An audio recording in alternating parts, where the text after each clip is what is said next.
નમસ્કાર મિત્રો, welcome back to this channel. તો ન્યૂઝપેપર પરથી આપણે વોકેબ્યુલરી જે શીખીએ છીએ તો એ સિરીઝમાં આ એક ઓર વિડીયો છે. ઠીક છે, તો આ વિડીયોમાં આપણે શું કરીશું, જે અહીંયા મેં ન્યૂઝપેપરમાંથી આ સેન્ટેન્સ લીધા છે અને સેન્ટેન્સમાં આવતા ઇમ્પોર્ટન્ટ વર્ડ્સ જે છે એ આપણે સમજીશું અને શીખીશું. ઠીક છે, ચલો શરૂ કરીએ. તો ન્યૂઝ આગળ લાઈન આ રીતે છે: a meeting of a newly elected legislator scheduled to be chaired by party supremo on Sunday was called off after party's 80 MLA failed to attend. તો શું કહે છે કે meeting of newly elected legislator, newly એટલે કે નવા, elected એટલે કે ચૂંટાયેલા, લેજિસ્લેટર એટલે કે ધારાસભ્ય, એટલે કે મીટિંગ હતી. કોની હતી? ન્યૂલી એટલે કે નવા ચૂંટાયેલા જે ધારાસભ્યો હતા એમની જે મીટિંગ હતી એની વાત છે. એ એઝ અ સબ્જેક્ટ છે આખું, બરાબર. આ જે મીટિંગ જે છે એ સબ્જેક્ટ છે. અહીંયા અલ્પ વિરામ છે, એટલે આના એકોર્ડિંગમાં કંઈક આગળ વાત છે. સ્કેડ્યુલ્ડ ટુ એટલે કે આયોજિત થયેલી હતી. સ્કેડ્યુલ્ડ ટુ બી ચેર્ડ, એટલે કે ના પ્રમુખ સ્થાને, ના અધ્યક્ષ સ્થાને. ટુ બી ચેર્ડ બાય એટલે કે એને અધ્યક્ષતા કોણ કરતું? બાય પાર્ટી સુપ્રીમો, એટલે કે પાર્ટીના જે સુપ્રીમ જે હોય એ, જેમ કે જે કઈ પાર્ટીનો હોય, જે બીજેપી પાર્ટી હોય તો બીજેપી પાર્ટીના જે સુપ્રીમ હોય તો એ એમની અધ્યક્ષતામાં મીટિંગ હોય. એ રીતે જે બી પાર્ટી હોય, બરાબર. આ ન્યૂઝના એકોર્ડિંગમાં આ જે સેન્ટેન્સ છે એનો મતલબ એ રીતે થાય છે કે ઓન સન્ડે એટલે કે રવિવારના દિવસે આ મીટિંગ આયોજિત થયેલી હતી, બરાબર. વોસ એટલે કે આખી મીટિંગ કોના દ્વારા ચેડ કરાય એ અહીંયા કીધું. અને હવે શું કે છે, આ મીટિંગની જ વાત છે કે વોસ કોલ્ડ ઓફ એટલે કે એને કોલ્ડ ઓફ એટલે એને મોકૂફ રખાય, એને બંધ, શું કહેવાય કે એને રદ કરી દેવાય, જે મીટિંગ છે એને. After parties 80 MLA failed to attend એટલે કે પાર્ટીના 80 MLA જે છે એ ફેલ્ડ ટુ અટેન્ડ એટલે કે હાજર આપી શક્યા નહીં, હાજરી આપવામાં નિષ્ફળ રહ્યા. ફેલ્ડ એટલે કે નિષ્ફળ, અટેન્ડ એટલે હાજરી આપી. તો હાજરી આપવામાં નિષ્ફળ રહ્યા એટલા માટે આ મીટિંગ જે છે એ કેન્સલ રખાઈ. ઠીક છે, તો કયા વર્ડ શીખ્યા આપણે અહીંયા? એક તો ઇલેક્ટેડ એટલે કે ચૂંટાયેલા, લેજિસ્લેટર એટલે MLA, અને સ્કેડ્યુલ્ડ ટુ એટલે કે આયોજિત થયેલું, અને ચેર્ડ બાય એટલે કે કોની અધ્યક્ષતામાં થઈ મીટિંગ, બરાબર. ચેર્ડ બાય એનો મતલબ થાય કોની અધ્યક્ષતામાં, રાઈટ, ની અધ્યક્ષતામાં. એટલે બાય પછી જે અહીંયા કે એટલે એનું બતાવે કે કોની અધ્યક્ષતામાં મીટિંગ થઈ એ બતાવે છે. બાય પાર્ટી સુપ્રીમ, બરાબર, એટલે કે પાર્ટીના જે સુપ્રીમ હોય એમના દ્વારા. ઓકે, ઠીક છે, ચલો નેક્સ્ટ સેન્ટેન્સ જોઈએ આપણે. હવે આવા સેન્ટેન્સ શું કહે છે?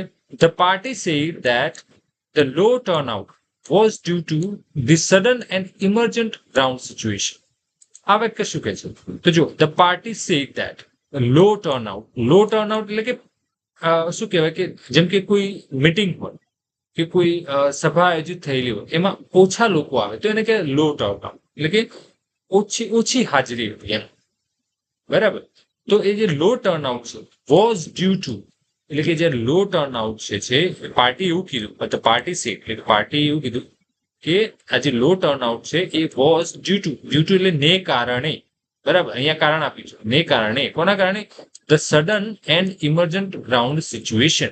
સડન એટલે કે તુરંત, ઇમર્જન્ટ એટલે કે કોઈ તાત્કાલિક સિચ્યુએશન, બરાબર. એના કારણે કે કોઈ સડન તરતની કોઈ તાત્કાલિક સિચ્યુએશન ઊભી થઈ, એવી સિચ્યુએશનના કારણે અહીંયા લો ટર્નઆઉટ હતું એટલે કે ઓછી હાજરી હતી પાર્ટીમાં. જે મીટિંગ માટે જે લોકો આવવાના હતા, જે MLA આવવાના હતા, એમની ઓછી હાજરી હતી. એનું કારણ હા તો આવી સિચ્યુએશન બની હતી એટલામાં આ સેન્ટેન્સ એવું કહે છે. ઓકે, તો અહીંયા આપણે લો ટર્નઆઉટ એ આપણો વર્ડ હતો.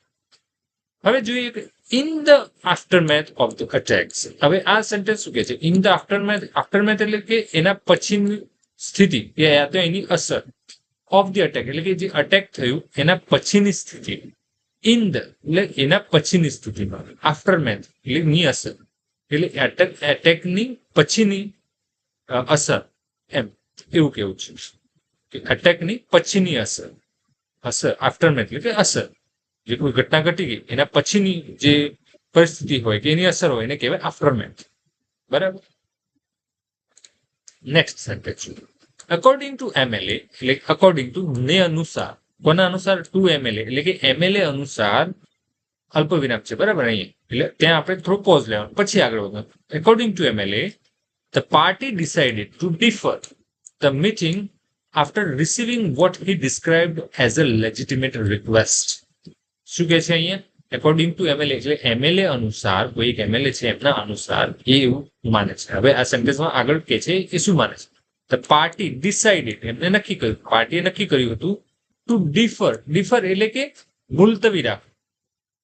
ડિફર એટલે કે મુલતવી રાખવું, એને પોસ્ટપોન કરવું, કહેવાનો મતલબ એવું થાય. ટુ ડિફર નો મતલબ પોસ્ટપોન, એ તો મુલતવી રાખવું. ધ મીટિંગ એટલે મીટિંગને મુલતવી રાખી after receiving what he describe એટલે કે આફ્ટર રિસીવિંગ એટલે કે એમને કંઈક મળ્યું, એ મળ્યા બાદ, રિસીવ આફ્ટર રિસીવિંગ એટલે મળ્યા બાદ શું મળ્યું? વોટ હી ડિસ્ક્રાઇબ્ડ એઝ કે એને જે ડિસ્ક્રાઇબ કરે છે એઝ એ લેજિટિમેટ રિક્વેસ્ટ, એટલે કે એ લોકો એને લેજિટિમેટ રિક્વેસ્ટ કહે છે. લેજિટિમેટ એટલે કે વ્યાજબી એક રિક્વેસ્ટ મળી એમને, એક વ્યાજબી રિક્વેસ્ટ મળી. એના પછી પાર્ટી ડિસાઇડ કર્યું, શું ડિસાઇડ કર્યું? મીટિંગ જે છે એને મોકૂફ રાખવાનું ડિસાઇડ કર્યું. લેજિટિમેટ રિક્વેસ્ટ મળ્યા બાદ, કે વ્યાજબી રિક્વેસ્ટ મળ્યા બાદ, એટલે લેજિટિમેટ રિક્વેસ્ટ એટલે વ્યાજબી રિક્વેસ્ટ, વ્યાજબી એમને જે રિક્વેસ્ટ કરી. ઓકે, ચલો next sentence. The rallies will decry the attacks on our leaders. હવે રેલીઝ એટલે કે જે સભા જે થતી હોય એને કહેવાય રેલીઝ, બરાબર. જે પાર્ટી, જે પોલિટિકલ પાર્ટી જે રેલીઝ કરતી હોય એને કહેવાય, જે સભાઓ યોજતી હોય એને કહેવાય રેલીઝ, બરાબર. રેલીઝ વિલ, જે રેલી જે છે વિલ ડિક્રાય. ડિક્રાય એટલે શું કહે છે? કે એનો સખત ટીકા કરશે યા તો એનો વિરોધ કરશે, એવું કહેવું છે. ટુ ડિક્રાય એટલે કે એનું સખત નિંદા કરશે. The attacks on our leaders એટલે કે એમના લીડર, જે પાર્ટી જે છે, આમાં સિચ્યુએશન એવી હશે કે જે પાર્ટી જે છે, કે જે કઈ પાર્ટી હોય એમના લીડર ઉપર એટેક થયો છે કોઈના દ્વારા, બરાબર. તો એ એટેકનું અહીંયા નિંદા કરવામાં આવશે આ રેલીમાં, બરાબર, એવું કેવું છે.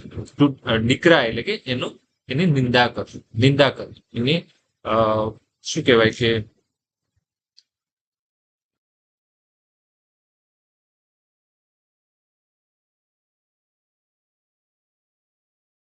ડિક્રાય એટલે કે નિંદા કરવી યા તો એનો વિરોધ કરવો. ચલો, the subsequent political programmes of our party will be announced from the dharna platform on June 2. તો અહીંયા કયો વર્ડ આપણને મળશે? સબસેક્વન્ટ એટલે કે ત્યાર પછીનું, ત્યારબાદ. ધ સબસેક્વન્ટ ત્યાર પછી પોલિટિકલ પ્રોગ્રામ એટલે કે ત્યાર પછીના જે પોલિટિકલ પ્રોગ્રામ જે છે of our party will be announced એટલે કે એ એનાઉન્સ થશે. ક્યારે થશે? After announce from the dharna platform on June 2. એટલે કે ધરના પ્લેટફોર્મ જે છે એ લોકો ધરના પર બેસવાના છે, તો એ પ્લેટફોર્મ પરથી June 2 થી એ લોકો પોતાના પોલિટિકલ જે પ્રોગ્રામ છે એ એનાઉન્સ કરશે. એટલે અહીંયા આપણો વર્ડ છે સબસેક્વન્ટ. સબસેક્વન્ટ એટલે કે ત્યાર પછીનું, એ રીતે. Videos from the scene show Banerjee being escorted away by security personnel wearing a police helmet with his shirt visibly torn during the scuffle. તો અહીંયા શું કહે છે? Video from the scene show, જે વિડીયો હતો એના દ્વારા શું દેખાતું હતું કે બેનર્જી એટલે કે એ વ્યક્તિ છે જેમની સરનેમ બેનર્જી છે, બરાબર.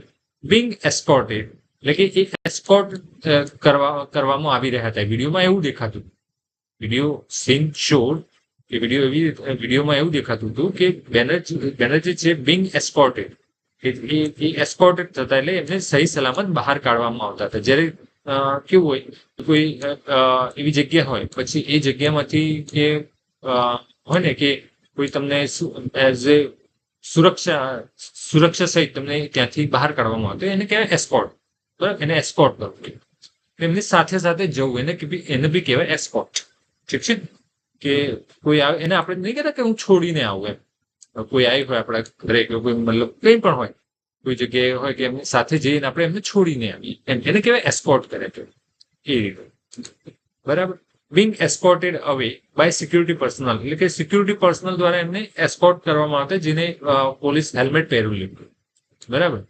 Personal wearing a police helmet કે જે પર્સનલ હતો એને પોલીસ હેલ્મેટ પહેરેલો with his shirt visibly torn during the scuffle એટલે કે એનો જે શર્ટ હતો એ દેખીતી રીતે ફાટેલો હતો ડ્યુરિંગ ધ સ્કફલ એટલે કે ઝપાઝપી સ્કફલ નો મતલબ થાય ઝપાઝપી બરાબર તો અહીંયા આપણે વર્ડ જોયા અહીંયા બે વર્ડ હતા એક એસ્કોર્ટેડ અવે અને સ્કફલ એસ્કોર્ટ એટલે કે સાથે સાથે જવું અને સ્કફલ એટલે કે ઝપાઝપી બરાબર તો મિત્રો આજના વિડીયોમાં આટલા વર્ડ્સ હતા જે આપણે એકચ્યુઅલી ન્યૂઝપેપર પરથી આ સેન્ટેન્સ લીધેલા છે ઓકે હવે અહીંયા જોઈ લઈએ કે આપણે કયા કયા વર્ડ્સના ડિસ્કશન આપણે જે કર્યું છે અહીંયા તો જો લેજિસ્લેટર એટલે કે ધારાસભ્ય લો ટર્નઆઉટ એટલે કે ઓછી હાજરી ઓછો પ્રતિસાદ સડન એન્ડ ઇમર્જન્ટ એટલે કે અચાનક અને તાત્કાલિક ઊભી થયેલી પરિસ્થિતિ આફ્ટરમેથ એટલે ઘટના પછીની સ્થિતિ એની અસર એને કહેવાય આફ્ટરમેથ બરાબર ટુ ડિફર એટલે ટુ ડિલે પોસ્ટપોન મુલતવી રાખવું લેજિટિમેટ રિક્વેસ્ટ એટલે વાજબી માંગ યોગ્ય વિનંતી કાયદેસર અને યોગ્ય માંગ એને કહેવાય લેજિટિમેટ રિક્વેસ્ટ જેમ કે એના પરથી આવા વર્ડ્સ પણ આપણે બનાવી શકીએ લેજિટિમેટ કન્સર્ન એટલે કે વાજબી ચિંતા લેજિટિમેટ ડિમાન્ડ એટલે કે વાજબી માંગ લેજિટિમેટ રીઝન યોગ્ય કારણ કાયદેસરનું કારણ લેજિટિમેટ રીઝન કહેવાય બરાબર લેજિટિમેટ રિક્વેસ્ટ વાજબી વિનંતી ફરીથી વર્ડ ઓકે આગળના વર્ડ છે ડિક્રાય ટુ ડિક્રાય એટલે કે ટુ પબ્લિકલી ક્રિટિસાઇઝ ઓર સ્ટ્રોંગલી કન્ડેમ સમથિંગ એટલે કે સખત ટીકા કરવી પબ્લિકલી કે જાહેરમાં એની નિંદા કરવી એને વખોડવું એનો વિરોધ કરવો એને કહેવાય ટુ ડિક્રાય ઓકે સબસેક્વન્ટ એટલે હેપનિંગ આફ્ટર સમથિંગ એલ્સ એટલે ત્યારબાદ સમથિંગ એલ્સ હેપનિંગ એટલે કે કંઈક થવું આફ્ટર સમથિંગ એલ્સ એટલે કંઈક થાય એના પછી જે થાય એને કે સબસેક્વન્ટ ઘટના કોઈ બી હોય તો એના પછીની ઘટના જે છે એને સબસેક્વન્ટ ઘટના કહેવાય ત્યાર પછીનું એના પછી જે થાય કોઈ ઘટના બની એના પછી કોઈ ઘટના તો એને સબસેક્વન્ટ ઘટના કહેવાય બરાબર એસ્કોર્ટ એટલે કે સાથે લઈ જવું સુરક્ષા સાથે લઈ જવું એને કહેવાય એસ્કોર્ટ સ્કફલ એટલે ઝપાઝપી નાની મારામારી અથડામણ એને કહેવાય સ્કફલ તો મિત્રો આજના વિડીયોમાં આટલા વોકેબ્યુલરી વર્ડ્સ આપણે શીખ્યા આઈ હોપ કે તમને વિડીયોમાં મજા આવી હશે અને આ વર્ડ્સ જે છે એને તમે રિવિઝન કરો અને નોટપેન થી એને લખવાનો બી ટ્રાય કરો જેથી કરીને તમને જલ્દી યાદ રહે અને હા ખાસ સેન્ટેન્સ આખું લખો અને એને સમજો વર્ડને તો વધારે સારી રીતે યાદ રહેશે અને હા તમારે જ્યારે યુઝ કરવામાં ત્યારે તમે એને ઇઝીલી યુઝ પણ કરી શકો તો આ વિડીયો હતો આપણે વોકેબ્યુલરીને ઇમ્પ્રૂવ કરવાનું એ રીતે આપણે ઇંગ્લિશ ઇમ્પ્રૂવ કરવાની જર્નીમાં આપણે આગળ વધીશું ઠીક છે તો વિડીયોમાં બસ આટલું જ આઈ હોપ કે તમને વિડીયો પસંદ આવ્યો તો લાઈક અને શેર ચોક્કસથી કરજો અને તમે તમારા મિત્રો સાથે પણ શેર કરજો ઠીક છે તો મળીએ નવા વિડીયોમાં ત્યાં સુધી બાય બાય